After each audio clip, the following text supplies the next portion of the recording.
The U.S. Embassy in Sudan has been evacuated, according to sources. News of the evacuation coming as ceasefire falls apart. Thousands of Americans are still in the African nation as brutal fighting enters a second week. ABC's Allison Kosick has the latest.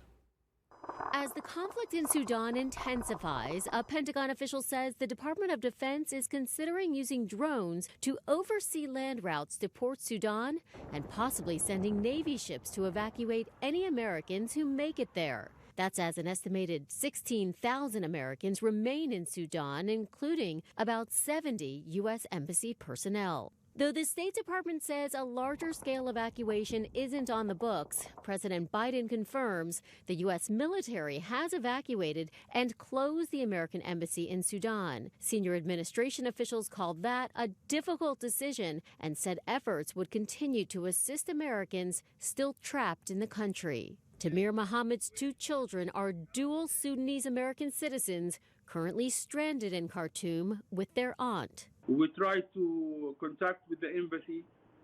We send them many emails. We try to call. There is no answering sometimes. The family of a mother from Massachusetts frustrated. Trillian Clifford and her 18-month-old daughter moved to Sudan less than a year ago to teach at a school in Khartoum. As a U.S. citizen who works abroad, she's always been told, the U.S. Embassy has her back.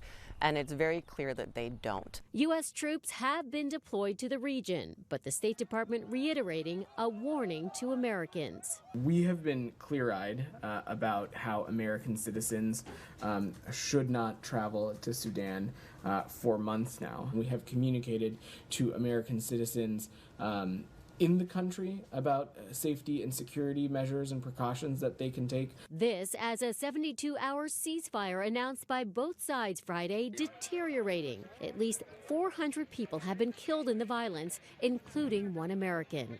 Allison Kosick, ABC News, New York.